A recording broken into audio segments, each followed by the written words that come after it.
Good morning, dear students. This video is in continuation with the previous on of the country churchyard, that is Elegy written in the country churchyard by Thomas Gray. Gray was a transitional poet. Why transitional poet?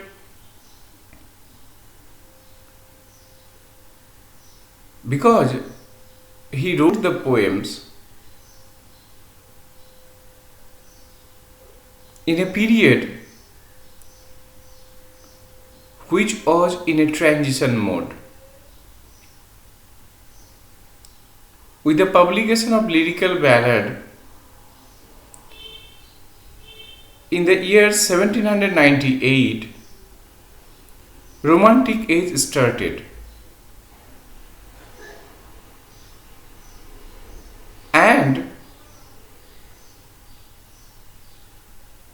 there was a time when the influence of Dryden or Alexander Pope was declining.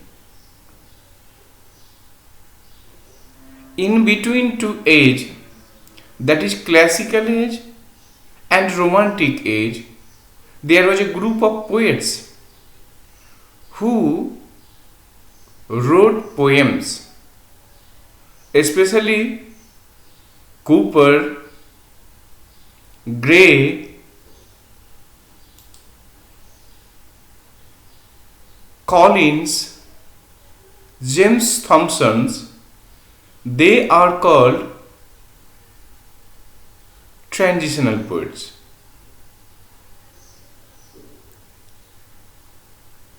In their poems lies the traits which Coleridge and Wordsworth's poetry contain in the Romantic age.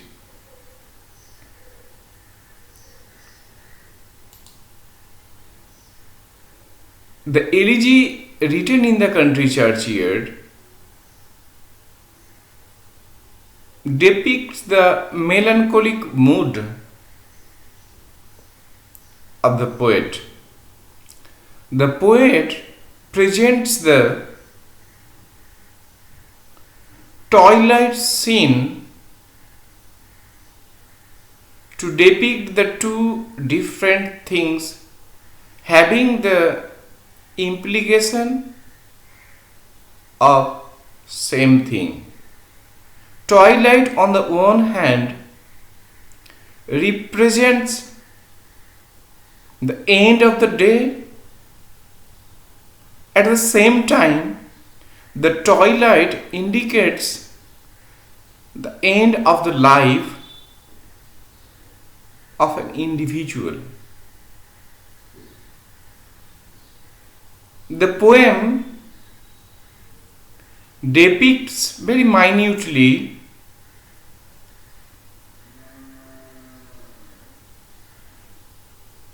an individual's hopes and aspiration and his ultimate end, especially in the rural areas. In the rural areas, the simple rustics had their homely occupations. They used to reap their crop smoothly with their sickles and plowed the hard land with their horses. These are the very common activities of the rural areas. They joyfully took their cattle to their fields. Mighty trees are felled under the heavy strokes of the axes. They were familiar with these homely occupations of the village. Those villages whose picture has been painted by the stroke of the writer in a very lively way. And I am reading those lines. The very beginning, the curfew tolls the knell of parting day. The lowing herd winds slowly over the lea. The ploughman homeward plods his weary way, and leaves the world to darkness and to me. In an ironic tone, poet Gray proceeds by singing that even though proud and ambitious men mock at the toil of these laborers, the inevitability of their death is eternally true. Further, what he declares becomes a glorious line, because these lines are universal words. The line goes like this: the boast of heraldry, the pomp of power, and all that beauty, all that wealth ever gave, awaits alike the inevitable hour. The paths of glory leads but to grave.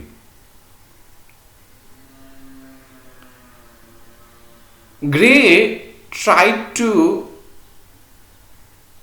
bring out the fact that however glorious, mighty, intelligent you become, but ultimately you have to surrender.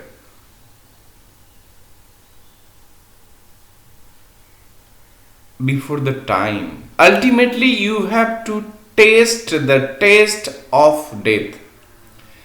Elaborating another moral note, Gray says that all the death memorials, urns, tombstones are futile to express the dead. Owns exuberance back. All words of flattery, eloquence is useless to the deaf ears of these dead rustics. Whatever praiseworthy word you use after the death of a person, it will not come to any work. It cannot bring back the dead bodies or the dead persons to life. The rustics who are buried here in the graveyard were greatly skilled. The vast, rich, and accumulated knowledge of centuries remained locked in their eyes. Extreme poverty with its challenging effect extinguished their holy or religious enthusiasm, as well as the warm, generous impulses of their hearts. Here might have been resting dauntless, courageous Hamden, poetic Milton, or a leading quality like Cromwell. Poet here trying to say that People having the capacity of great men like Milton, Hampden, Cromwell might be buried here, but owing to acute poverty and poor living condition, unavailability of congenial atmosphere, they remained unheard and obscure. Had they got the opportunities and the facilities of Milton, Cromwell, Hampden, they could have been another Milton, another Hampden, another Cromwell. They had the potentialities, but for materializing those potentialities, they did not have adequate atmosphere, both mental and social. However, it is unlucky and sorrowful of their sad lot. It is a matter of consolation too. These men lived far away from the scenes of feverish struggles and restless activity in crowded cities dominated by sin. It is a matter of great consolation that really the rustics people lived in a life of serenity and not of sins, rather of generosity. They had simple, humble desires and they kept themselves away from evil courses. Here, poet tries to convey the fact that majority of the evil works are committed in urban areas and rural areas are still not touched by evil things. At the peaceful hamlet they lived with joy and pastoral elegance. Far from the madding crowd's ignoble strife, their sober wishes never learned to stray along the cool, sequestered vale of life. They kept the noiseless tenor of their way. The sentiments drawn in this poem are easily understood and widely familiar with owing to its universal sentiments. The sentiments regarding the dead ones in the churchyard are so common and genuine. Again, if the trophies or memorials are missing in the grave of these rustic peoples, grave finds rightly that they are useless, recalling the dead ones into the living world. Further, Gray is quite justified while saying that James' pearls unseen are laying unknown in the vast domain of the earth. The simple rustics are thus hidden from us. I am quoting the lines. Full many a gem of purest race hidden, the dark, unfathomed caves of ocean bear. Unquote. It is also true that poverty,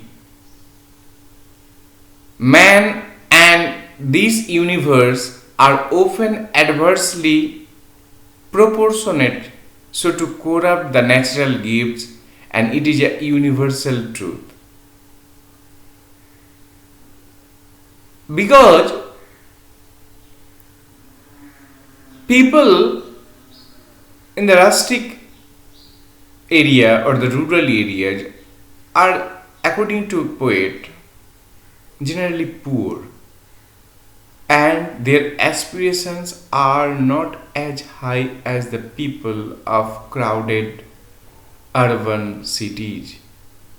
So they do not want to indulge in any kind of criminal or sinful act. To conclude, we may say that it is not hyperbolic if we say that the elegy is popular and universal in reaching because it contains much commonplace thought more exquisitely than it had been before or is ever likely to be again. Both communality and isolation are significant in this poem.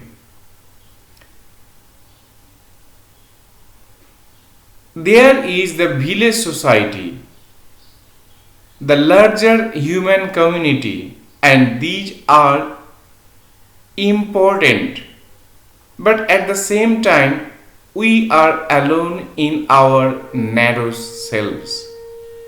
And the figure pondering his own death is covered in isolation. The ways in which groups function and ultimate solitude of each individual being are both sharply evoked here. According to Dr. Johnson, the churchyard abounds with images which find a mirror in every mind and every sentiment, to which every bosom returns an echo. Dear students, Elegy written in the country churchyard bring out the basic things an individual goes through, especially at the later part of his life, and that has been very minutely presented by Gray. So it is so much interesting to us. Dear students, while you are preparing this poem, you must remember a few important lines I have already mentioned. And if you listen this lecture, you will get some proper nouns like Cromwell, Milton, Hampden, etc. You will remember very clearly all these lines and try to know who was Cromwell, who was Milton, who was Hampden, and why they have been compared with Cromwell or Milton. And you will also try to write at home, you will practice at home, the very opening lines of the poem. The way in which Gray has depicted the landscape in the evening. Thank you, good boys and girls. Enjoy reading.